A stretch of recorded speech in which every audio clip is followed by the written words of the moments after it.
Hoje nós iremos falar sobre ensino sobre o amor pelos inimigos. Esse é mais um dos temas que o nosso Senhor Jesus abordou ali naquele monte, diante daquela multidão. Jesus continua a ensinar e cada domingo nós temos falado de um tema importante, de um tema para a edificação das nossas vidas. E hoje nós iremos falar sobre esse tema, amor pelos nossos inimigos. Amém? Mateus capítulo 5, versículo 43, vai dizer o seguinte. Você que não tem Bíblia, acompanha com a gente aqui no telão. Você que tem, eu estou usando a nova versão transformadora. Diz assim a palavra de Deus. Vocês ouviram o que foi dito: ame o seu próximo e odeie o seu inimigo. Eu, porém, lhes digo: amem os seus inimigos e orem por quem os persegue. Desse modo, vocês agirão como verdadeiros filhos de seu Pai, que está no céu, pois Ele dá a luz do sol tanto a maus como a bons, e faz chover tanto sobre justos como injustos. Se amarem apenas aqueles que os amam, que recompensa receberão? Até os cobradores de impostos fazem o mesmo. Se cumprimentarem apenas seus amigos, o que estarão fazendo demais? Até os gentios fazem isso. Portanto, sejam perfeitos, como perfeito é seu Pai celestial. Vamos orar? Gostaria que desse um pouquinho mais de retorno aqui para mim. Som. Obrigado. Senhor Jesus, aqui nós estamos diante da Tua presença, mais uma noite, para ouvir a Sua palavra, Senhor. Chegamos aqui alguns minutos atrás. Já oramos, já louvamos, já ofertamos, que é também um ato de adoração. E nesse momento nós queremos ouvir a Sua palavra. Aprender de Ti, em mais essa aula, em mais esse culto, em mais essa ministração, em mais esse sermão. Fala com a sua igreja, libera uma palavra, Senhor, para cada um dos que estão aqui. Venha sobre o nosso coração e nos transmita a verdade da sua palavra genuína. É isso que nós pedimos, em nome de Jesus. Olha só que tema legal, né? Amor pelos inimigos. E é assim que nós temos que ser e caminhar e viver a cada momento. Para quem estava aqui domingo passado, ou para quem está lendo o Sermão da Montanha com a gente, vai perceber que um versículo ou um tema, ele linka com outro tema. E semana passada, nós falamos sobre se o seu adversário te der um tapa na face direita, vire a outra face. Se ele te chamar para caminhar uma milha, caminhe duas. Se ele te pedir emprestado, empreste. Foi esse tema que a gente falou. E hoje nós iremos continuar.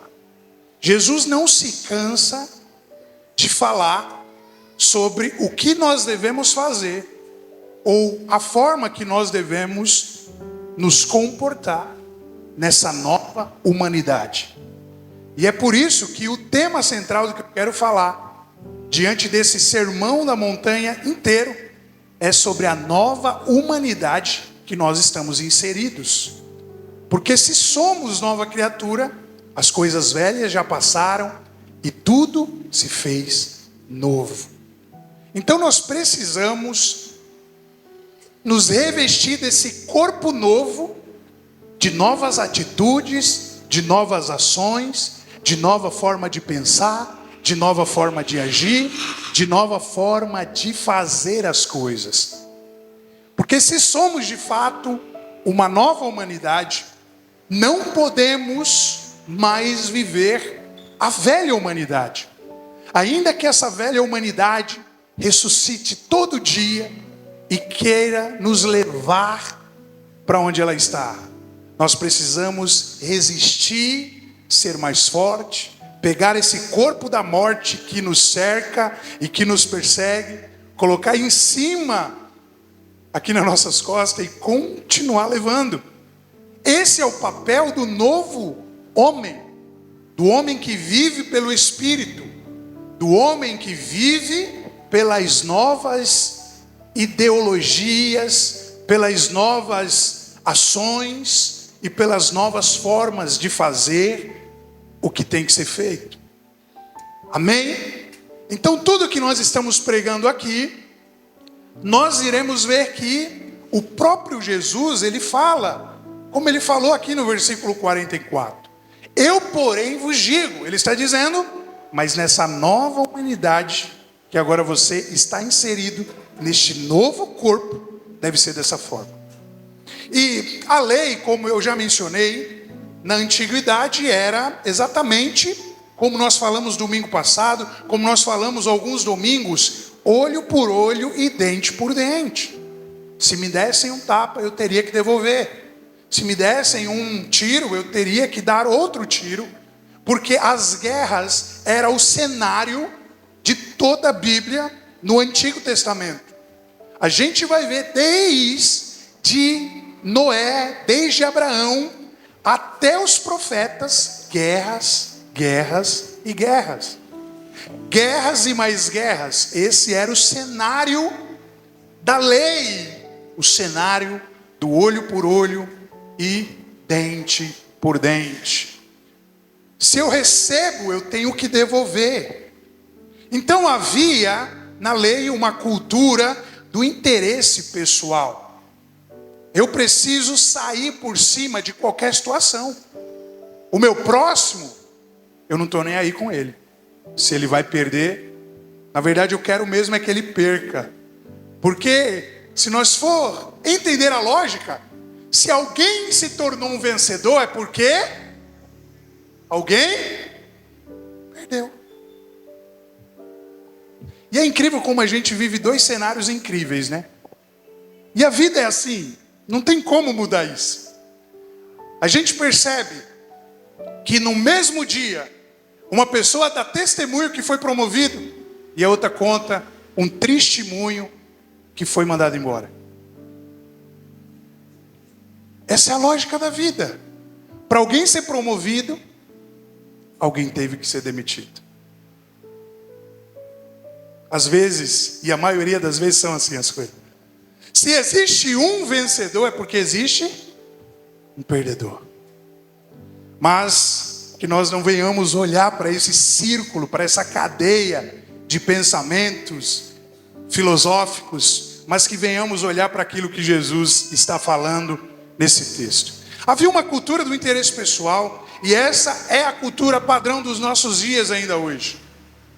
A mesma cultura do padrão antigo, da lei, ela se estende na nossa geração e no nosso cenário atual. Sabe por quê? Porque nós temos e somos inseridos, ainda que crente, ainda que crescendo diante da Bíblia, com a Bíblia aberta, com a palavra de Deus, nós somos e temos essa cultura do interesse pessoal.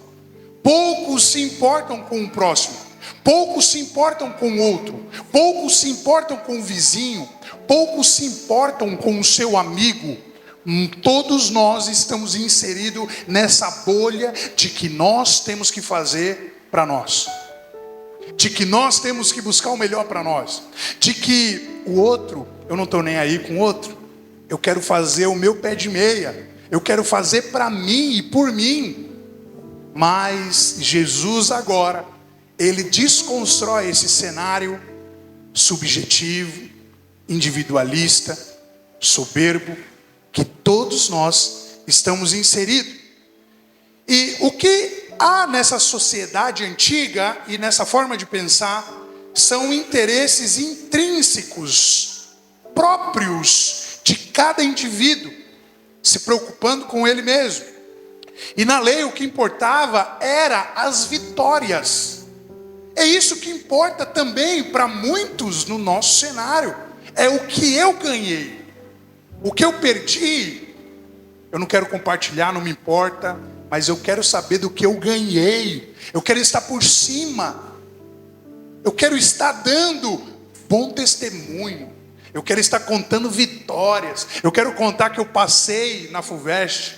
Eu quero contar que eu passei no concurso. Eu quero contar que eu estou na sua frente. Que eu sou melhor do que você. Que eu consegui aquilo que você não conseguiu.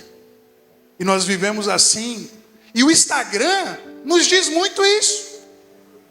Os stories nos diz muito isso. Pessoas que contam viver uma vida que não vive. Isso é chamada hipocrisia. E na graça, diferente da lei, o que importa são as cicatrizes que nos levam rumo à vitória.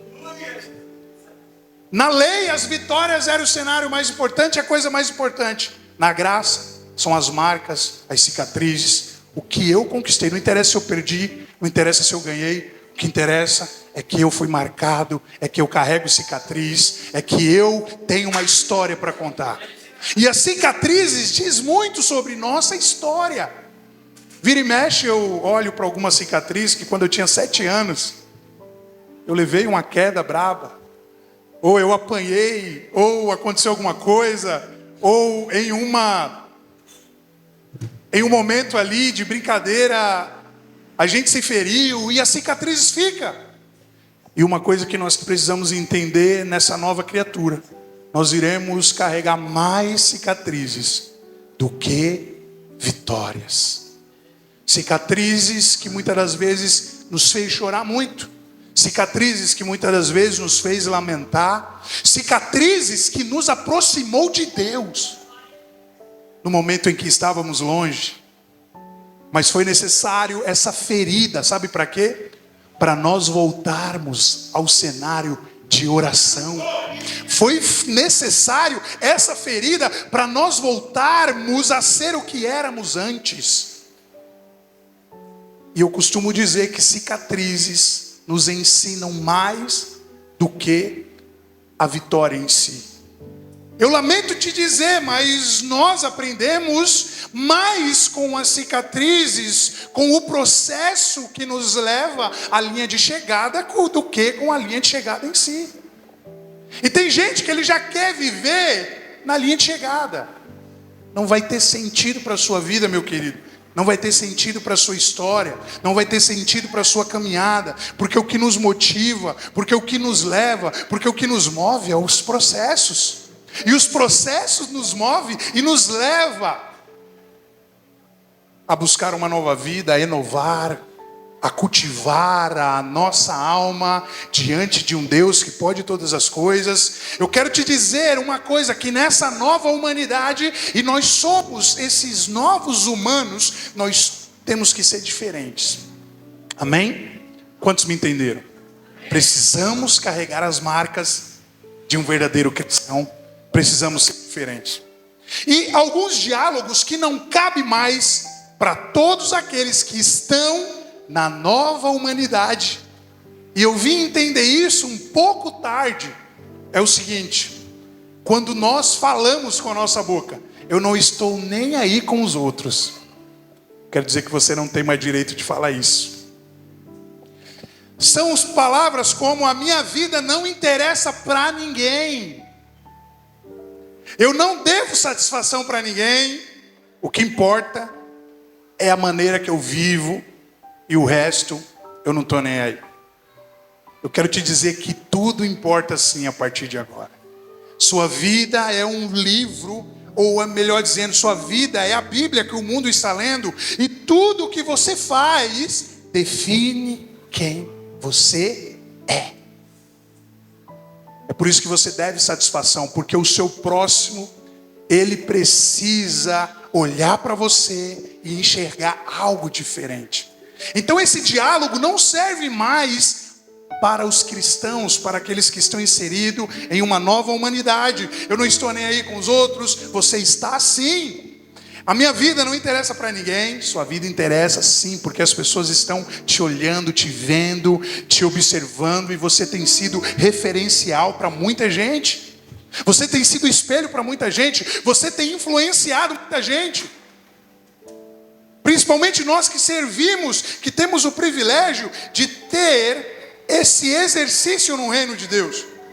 E você interessa sim para os outros. Bom, gente, é por isso que Jesus ele vai dizer que no versículo 44, eu porém lhes digo. E mais uma vez aqui Jesus está reescrevendo a lei, trazendo uma nova perspectiva da lei, onde ele vai dizer: amem os seus inimigos e orem por quem os persegue.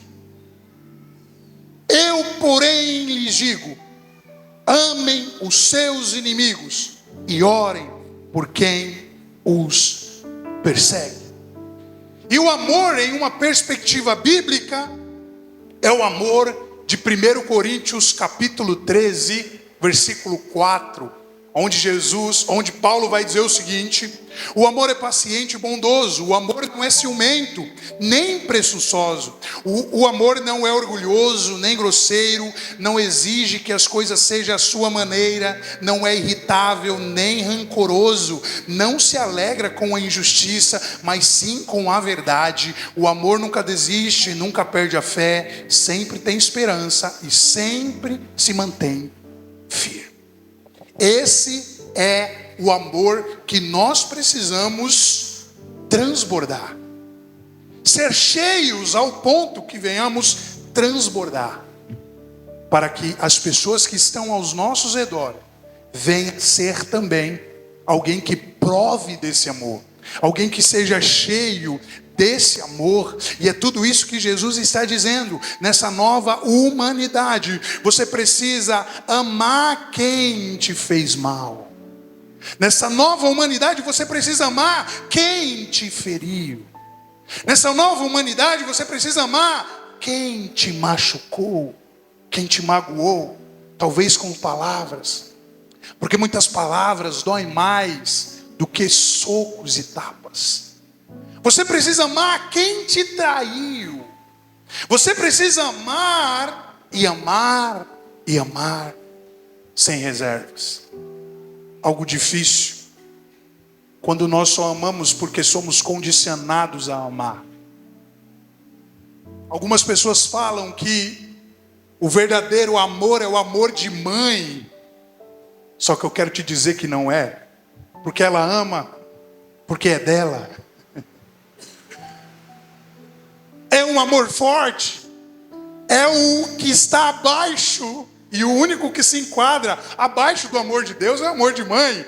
Mas não é o amor comparável ao amor de Deus. Se alguém não pega no filho, olha. Mas se alguém pega o filho do outro, ela não está nem aí. É dessa maneira que a gente vive, né? Então nós precisamos amar.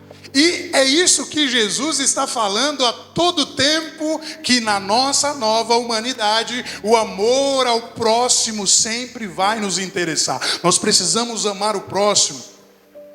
Não porque nós precisamos amar simplesmente por amar, porque isso não é amor, mas porque o amor é alguém sabe? Mandamento. E o amor é um mandamento. Porque o amor é um mandamento, você precisa obedecer o mandamento. E porque o amor, ele não é uma exceção ou uma opção, mas o amor, ele é algo que tem que ser praticado. E foi isso que Jesus falou: ame o Senhor seu Deus de todo o seu coração e ame o seu próximo como a ti mesmo. Você percebe que a todo tempo Jesus está falando da segunda parte do amor, que é muitas das vezes algo também difícil. E aí o próprio Jesus, ele vai dizer em uma outra ocasião: se vocês não conseguem amar os seus irmãos, que vocês veem, que vocês conversam, que vocês trocam uma ideia, que vocês fazem algumas coisas juntos, comem juntos, passeiam, quanto mais aquele que você não vê. Como que você pode amar um Deus invisível se você não ama o seu irmão visível? E muitas das vezes nós somos hipócritas, mas nós precisamos amar. Amar quem nos faz mal, amar quem nos feriu, amar quem nos machucou, amar quem nos traiu, amar quem nos fez o mal, amar quem nos caluniou. Muitas das vezes é difícil, e eu tenho a sinceridade de te falar que até para mim é difícil, mas nós precisamos que o nosso coração, ele seja cheio do amor de Deus. Ainda nessa manhã eu falava essa palavra, Romanos 5:5, que o amor de Deus, ele foi derramado no nosso coração, para que nós venhamos ser cheios do amor de Deus. E se nós deixarmos ele encher o nosso coração, a nossa vida, nós seremos verdadeiramente cheios do amor dele. Por nós mesmos, por nossa natureza pecaminosa, caída, humana, nós somos incapazes de amar. Principalmente amar um inimigo. Mas se nós deixarmos o amor de Deus ser derramado no nosso coração, nós teremos a capacidade de amar, de amar e de amar. É isso que Deus está falando com você nessa noite. É isso que Deus está falando com você nesse dia. Versículo 45. Atributos que Deus compartilha tanto com seus filhos e tanto com aqueles que ainda não são seus filhos. Ele vai dizer: desse modo, vocês agirão como verdadeiros filhos de seu Pai. Se vocês amar seus inimigos, vocês irão agir como o próprio Deus que está no céu. Pois Ele dá luz do sol tanto a maus como a bons, e faz chover tanto sobre justos como injustos.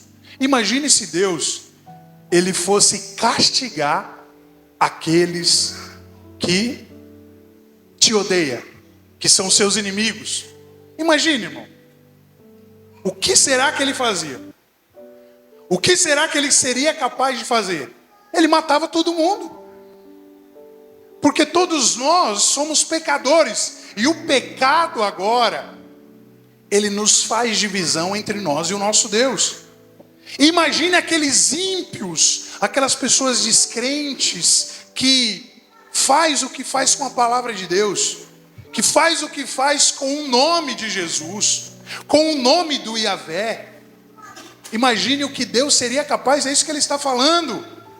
Em outras palavras, essas pessoas me odeiam, essas pessoas me xingam, essas pessoas me criticam, essas pessoas aborrecem o meu livro, essa pessoa aborrece o meu espírito, mas mesmo assim eu continuo dando sol, eu continuo fazendo chover, eu continuo dando essas bênçãos que vocês compartilham para eles. E os benefícios dos filhos também sempre vão ser dados aos ímpios. É isso que Jesus está dizendo. E na teologia nós chamamos isso de graça comum. Graça comum é tudo aquilo que Deus compartilha com os seus filhos, mas que também compartilha com aqueles que não são os seus filhos. E aí talvez você pode estar gerando uma dúvida dentro da sua cabeça. Ué, mas todos nós não somos filhos de Deus? E eu tenho que te dizer com toda franqueza, infelizmente não. Filhos de Deus são aqueles que creem em Jesus. Então ele dá essas bênçãos, e essas são suas bênçãos compartilhadas: o sol, a chuva, as leis da semeadura. Por isso que muita gente semeia e colhe aquilo que semeou. Ele dá também as condições físicas. Mas, entretanto, eu quero te dizer que existe algo que Deus ele só dá para os seus filhos. E é esse privilégio que nós temos. E você quer saber o quê? Quem quer saber? Tem algo que Deus só dá para os filhos. Ele não vai dar, irmão, para os ímpios. Ele não vai dar para quem não se tornou filho dele.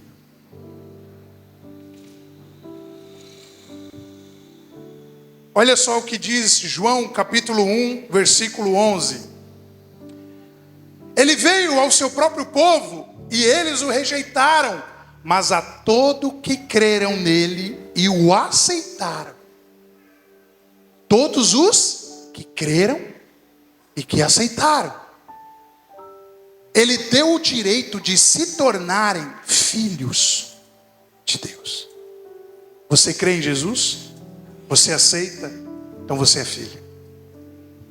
Não é todo mundo que é filho. Isso é muito duro dizer, mas nem todos são filhos. Os filhos é a igreja de Deus. O filho é o trigo, o joio não é filho. É por isso que nós precisamos entender isso. E Efésios, versículo de número 13, capítulo 1, a parte B vai dizer o seguinte: e quando, esse daqui foi o maior presente, e só quem é filho recebe esse. E quando creram em Cristo, Ele colocou sobre vocês o selo do Espírito Santo que havia prometido. Então Ele nos deu o presente do Espírito Santo. O Espírito Santo não é compartilhado com quem não é filho. O Espírito Santo só é compartilhado com aqueles que são os filhos. E se você é filho de Deus, eu quero que você seja cheio dele. Eu quero que você transborde na presença dele. Eu quero que você busque ele todos os dias da sua vida. Salmo 1 vai dizer: bem-aventurado o varão que não anda segundo os conselhos dos ímpios e nem se detém na roda dos escarnecedores. Antes tem o seu prazer na lei do Senhor e nela medita dia e noite. Isso é somente para os filhos. Isso é somente para quem tem promessa. Isso é somente para quem foi eleito. Isso é somente para quem recebeu o Espírito Santo. Isso é somente para quem foi privilegiado por esse presente. E o mais interessante é que nós agora não precisamos mais lutar sozinhos, porque Ele luta as nossas lutas. Quando nós choramos, Ele enxuga as nossas lágrimas. Quando nós estamos preocupados, ainda que nós não vemos, Ele está do nosso lado, nos abraçando. Quando nós estamos com alguma dificuldade, e muitas das vezes nós entramos no nosso quarto, porque a nossa atitude é diferente de quem não é filho. O filho, o que ele pensa é se drogar, é beber alguma coisa alcoólica, é ir para a noitada. Mas o filho, ele teme ao Senhor, ele entra dentro do seu quarto, ele tranca a porta, ele ajoelha, às vezes sem palavras para orar, mas com gemidos inexprimíveis. Como Ana orava, sussurrando, a ponto de que Eli pensou que ele estava bêbado, embriagado. Ainda que você não tenha forças para orar, o Espírito Santo, Ele transforma, Ele converte as suas orações e Ele leva até o trono da graça. Esse é o maior presente. Muitos colocam o Espírito Santo como último. Nós vemos ao longo da história um Deus que cria a história, um filho que redime através da cruz e do seu sangue, e o Espírito Santo é derramado. Colocamos o Espírito Santo como último, e tem muita gente que nem fala com ele, nem cita o Espírito Santo na sua vida. Mas eu quero te dizer que Gênesis capítulo 1, e no versículo 1 e 2 vai dizer que a terra era sem forma e vazia, e o Espírito de Deus, o Espírito de Deus pairava por sobre as águas. Ele estava com Deus desde o princípio. Ele é o próprio Deus. Ele não é alguém que ficou por último, mas Ele é aquele de João 14. Eu irei, mas eu vos enviarei o Consolador. E Ele vai estar com você nos dias mais difíceis da sua vida. Ele vai estar com você quando você chorar. Ele vai estar também com você quando você se alegrar. Ele vai estar com você quando você sentir dificuldades em algumas coisas. Ele vai caminhar com você. E esse é o maior presente, igreja. Você precisa começar a se encher desse Espírito. A ponto de que você chega no seu quarto e ele fica palpável. A presença fica palpável. Nós não podemos desejar nada menos do que ser cheios até transbordar. Nós não podemos desejar nada menos. Não podemos pegar o nosso copo, a nossa taça, o nosso azeite e deixar que só enche um pouquinho. Porque é nesses momentos que nós iremos orar e parece que nada acontece. É nesse momento que nós iremos passar por situações que parece que estamos sozinhos. Uma coisa me chama a atenção: o que limitou o derramar da unção na vida daquela viúva não foi que a falta de azeite, foi a falta de vasilhas. Então nós estamos a todo momento limitando até quanto podemos ser cheios. Eu quero te dizer uma coisa: gaste tempo em oração. Encha os seus vasos, encha as suas botijas de azeite. Gasta tempo com Ele. É o maior investimento que você pode fazer. Você só vai estar ganhando a ponto de que você seja íntimo dele, cheio dele, até transbordar por ele. E é essa vida que nós precisamos carregar nessa nova humanidade. Precisamos ter intimidade com o Espírito Santo. Foi esse o selo, esse o presente que Ele deu somente aos filhos. Versículo 46: se amarem apenas aqueles que os amam, que recompensa receberão? Até os cobradores de impostos fazem o mesmo. E foi isso que eu falei. Nós muitas das vezes amamos porque temos condições para amar. É o nosso filho, é o nosso primo, é o nosso parente, é alguém chegado, é alguém da família. Mas nessa noite, Deus está mandando te dizer que você precisa amar aqueles que te caluniaram, aqueles que te feriram, aqueles que levantaram falso testemunho contra você. É esse quem você precisa amar, porque amar quem nos ama é fácil demais, e até os cobradores de impostos, os pecadores, fazem isso. Versículo 47: se cumprimentarem apenas os seus amigos, se abraçarem apenas os seus amigos, o que vocês estarão fazendo a mais? Até os gentios fazem isso. Nós precisamos caminhar na contramão da vida. Precisamos mostrar para o mundo que nós somos novas criaturas em Jesus Cristo. E é somente através e por meios dessas atitudes que nós seremos alguém como o nosso Mestre, como o nosso Senhor, amando os nossos inimigos. Porque Ele amou todos os seus inimigos. Ele amou, e após o escritor dizer isso: se amarem apenas aqueles que os amam, que recompensa receberão? Se cumprimentarem apenas os seus amigos, o que estarão fazendo demais? Agora nós iremos entender que Cristo, Ele amou, e Ele nos amou incondicionalmente. Cristo, Ele não nos amou quando nós aceitamos a Ele, entregamos a mão, levantamos a mão, entregamos a vida para Ele. Mas antes de amar a Ele, Ele nos amou primeiro. E todos nós sabemos disso. Cristo vai dizer, no versículo 48, quando Ele diz que não faz sentido amar quem te ama, que não faz sentido cumprimentar seus amigos, porque todo mundo, essa é a lógica do mundo, faz isso. Ele vai dizer: portanto, sejam perfeitos, como perfeito é seu Pai Celestial. Cristo é o nosso referencial para a nossa vida, amém? Cristo é aquele pelo qual nós nos movemos, nós caminhamos, nós agimos, nós pensamos e nós fazemos todas as coisas. Ele é o nosso referencial, ele tem que ser o nosso espelho, o nosso guia da nossa vida. O amor de Deus supera tudo, e é isso que nós iremos aprender em Cristo. Nós não podemos simplesmente amar quem nos ama. Nós não podemos simplesmente cumprimentar aqueles que são os nossos amigos. Mas nós precisamos, como Jesus, através do nosso amor, da nova humanidade, da nova criatura, fazer com que o nosso amor supere todas as coisas. Sabe por quê?